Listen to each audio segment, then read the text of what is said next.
if you're not aware, which, well, I believe you are, that African Americans make up a large proportion of the HIV/AIDS numbers.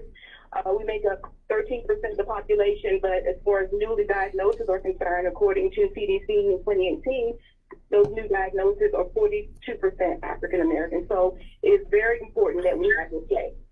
Wow. But to your question, HIV Awareness Day really started Yes. almost 15 years ago, because this was actually when I was actually in D.C. when we began to realize that minority AIDS, the AIDS and minority community, was really something to make sure to be highlighted. So Yes. since we have a Black History Month and other kinds of things that we commemorate, this was started back then. Just to, again, we have to recognize things. We have to do it over and over again so that people will begin to remember that. Right. It's Black History Month. It was very, very appropriate for this also to be the month in which we also highlight the nationally Black HIV awareness. And you know what's really strange about this? At least it's strange to me. It's like if you listen to health professionals and you look at other things that they post, they try to make you think that AIDS is no longer a problem in our society. It's more than it too. Luckily, it too absolutely is a problem, but it too. It's thank goodness that with all of the medications and things that are coming up, we are closer to a cure than we have ever been before. But again, remember, HIV is 100% preventable. Yes. 100% preventable. It's not like COVID where you can catch it in the air, etc.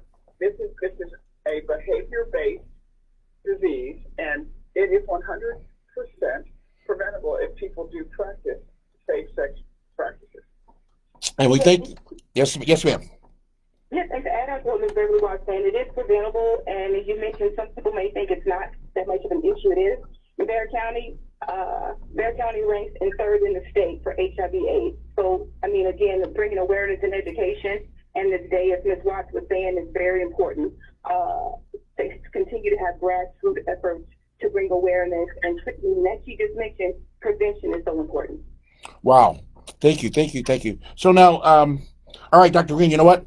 I have Beverly on the show a lot, but so you are you are new. So before we go any further, and you'll probably be a frequent guest as well. Can you tell us a little bit about yourself?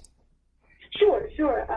I'm actually a psychologist, a community organizer, and mother of a 9-year-old son. I work at Westcare with Ms. Beverly Watts. I am the lead HIV prevention navigator. So I'm really excited about being here today to tell you more about our efforts at Westcare to help prevent HIV/AIDS. Well, I'll tell you what, and this is not a commercial, but thank goodness for Westcare and Beverly Watts-Davis and everything that they do, because we would be so far behind where we are today if it wasn't for their efforts in the community, keeping people awareness, making sure that people have the tools and supplies and the things that they need for nourishment, for healthy living, and for safety and education. So you guys do a wonderful job at Westcare, and I, on behalf of the community, I want to thank you guys for everything you've done. Now, so Thank you. the 7th is going to be a big day for you guys, huh? Yes. On February 6th, it will be a big day. A big day, not just for us, but for the whole community. On February 6th, yes, it will be. Is it going to be on the 6th or on the 7th? On February 6th, the national observance of Black HIV/AIDS Awareness Day is February 7th, but we are going to actually celebrate that on February 6th, on Saturday, February 6th. Oh, wow. Because I was going to talk to the bosses here because I thought it was going to be on Sunday, about coming in on Sunday to cover it. But since I'm already here on Saturday, I want to make sure that you guys, maybe we can get you guys to do some call-ins while that's going on. If Ms. Beverly says that's okay, I guess it would be okay. If Ms. Beverly says so. That would be that's a great idea. That is really a great idea to do a call-in during that time, especially since there's going to be a caravan of cars. And Dr. Green will go ahead and share more about that. But that's a perfect thing for people to do during the caravan. Thanks so much for that. Awesome. Okay, Dr. Green, tell us a little bit tell us a lot about what's going to happen on the 6th. Okay, on the 6th, I'm so excited about this event. We have partnered with Beat AIDS and San Antonio Fight Back. All of us have a strong effort and passion to fight against HIV/AIDS. So we've partnered together and we've organized what we call a Know Your Status Caravan. Why a caravan? Because we respect COVID-19 right now, all of the numbers. So we want to make sure that we're social distancing and we're following CDC guidelines and rules. So what will happen is we will meet at the newly empowered women location. That is the Beat AIDS location at 618 Hudson. What will happen is we'll arrive at 1 p.m. Everyone will begin to line up. Okay, so we will assemble at 1 o'clock, and then we will depart at 1:45, and we will caravan through the East Side community. We will arrive back at 618 Hudson, newly empowered women location. There, the community can have pre-HIV testing done. It's because, again, it's the Know Your Status caravan, so we want to welcome out the community locally and throughout San Antonio to come and participate in this event. The first 20 people tested will receive a gift card of $20.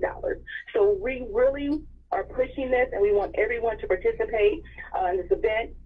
We also have the best spirited car contest. So whoever has the best decorated car with red ribbons and whatever they come up with to be creative, you will also win a prize. But again, the focus of this is to bring awareness to HIV/AIDS.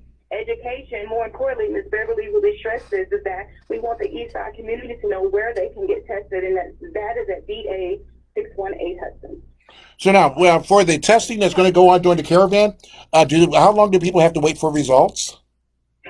That information we found out instantly. BA, actually the testing will start at 3:15.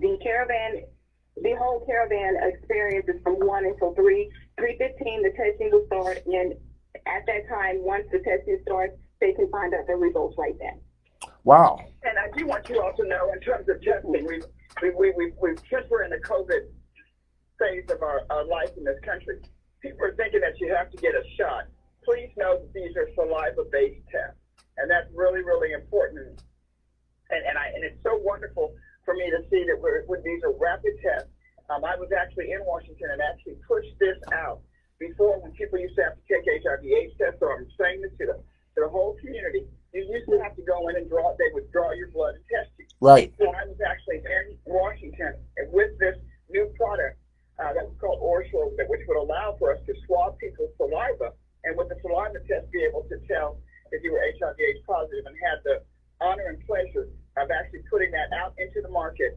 So I put it out free to all the treatment centers and all the people involved in HIV, in HIV and prevention at that time. And now it is you can now go into the drugstore and buy a saliva-based test. So we've gone from having to literally draw people's blood to test them to now just being able to find out if you are positive through a saliva test.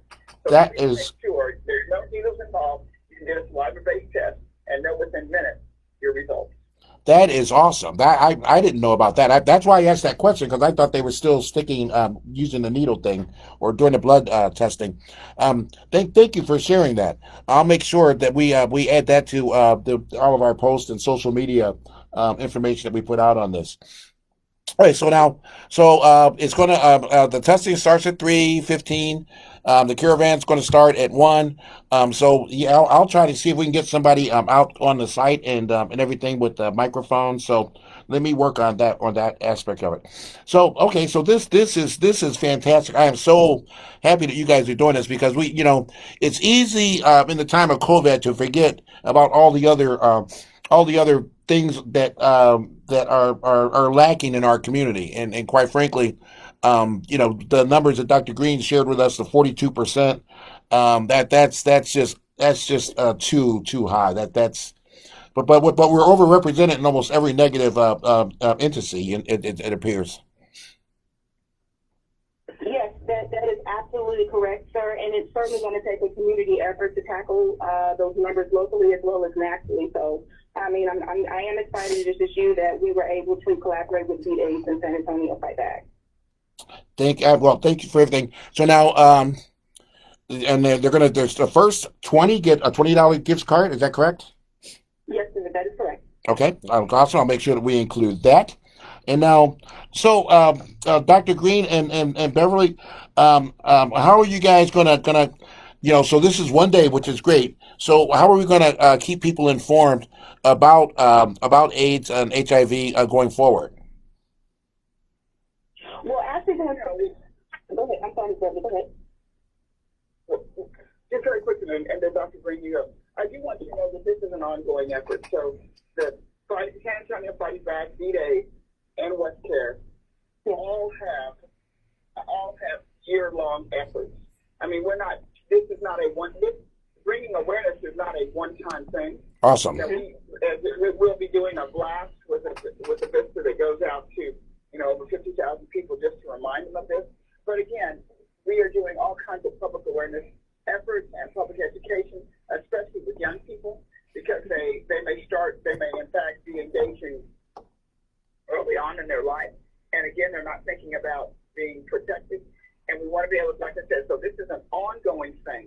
We'll be doing things all throughout the entire year in collaboration with B-Days and with San Antonio Fighting Back. We're also going to be conducting actual focus groups for people who may be HIV positive or may suspect that they're HIV positive, so that we can make sure that they have resources, housing.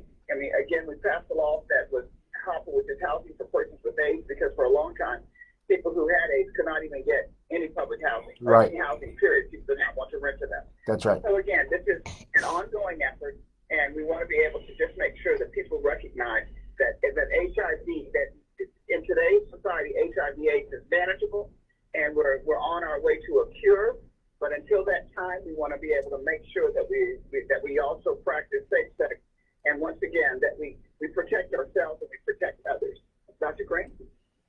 Yes, I can certainly ditto everything that Ms. Beverly just shared with you all. We will continue to create different opportunities to educate the community and provide free HIV testing and just testing opportunities throughout the year.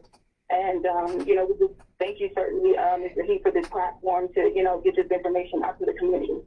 Well, I kind of, that was a loaded question when I asked about what was going to happen going forward, because I kind of had a suspicion, having worked with Beverly before on many issues, and once she finds one that needs help, she never lets it go until it's actually eradicated. So I just wanted you to say that, because we have a lot of listeners. I wanted everybody to hear you guys discuss that. So thank you for everything that you do. And Beverly, and Dr. Green, you too, but both of you guys, because you guys are so valuable to all of us, please stay safe. Yeah, and thank you, Mr. Heath. Thank you for having us so very much. Thank you, dear. Yes, you guys are doing great work, and anytime you guys have anything going on, you have a friend at the Observer, you have a friend at KORV, let me know what I need to do, because the least I can do is inform, is get your message out for you. Yes, thanks so much. We really appreciate that. Yes. Thank you so much. Beverly Watts-Davis, Dr. Leonetta Green from Westcare, talking to us about National Black AIDS Awareness Day. The Awareness Day is on February 7th. Our event is going to be their event. I already took ownership of your event. Their event is going to be February 6th, Saturday. And we're going to be doing it. I'm going to get a live remote out there. We're going to make sure that we cover it. It's going to be a lot of fun, but it's going to be a lot of awareness. Thank you, Beverly. Thank you, Dr. Green. And thank you, Westcare, for everything that you do for our community. And I will talk to you guys next Saturday. Thank you for being the voice of our community. Please, thank you for being the voice of our community. And we need to also expand, because we really need to probably put in a weekly ad with the Observer. So I'm going to take that lead, and we're going to be working with the Observer, because again, we just got to keep things in front of people. Thank you so much. Thank you so much. And we will talk to you guys next week. I'm looking forward to it. Yes, look forward to it. Thank you so much. Bye-bye. Once again, that's our final Saturday conversation for the day. And as we had to post, Dr. Leonetta Green and Beverly Watts-Davis, both from Westcare. Westcare does such an important part of the San Antonio community, and they just are tireless workers. And for the size staff they have, the amount of work that they put out is really, really commendable. So just make sure you check them out at their website. All of their information is on the website. Please go out. If you think you need to be tested, you want to go out on the 6th at 3:15. If you want to be part of a neighborhood party, caravan, AIDS awareness caravan, come on out. Get your car all decorated because there's prizes for decorations. The first 20 people get a gift card. The best dressed car gets a gift card or some kind of a gift. I'm not sure what it is, but it's going to be fun for everyone. It's gonna be something that's needed in our community, and so people, these things are a lot of work to put on, and so come on out and support it, which I know you will. Dr. Doug here with you on the last Saturday conversation. I'm the busiest man on the radio. Last Saturday conversation for today, and we will be back next week. I'm not going anywhere now. I'm still going to be spinning some music. If y'all want to hear something, give me a call, 210-785-9227. 210-785-9227. Dr. Doug here with the KRV FM, the heart and soul of San Antonio.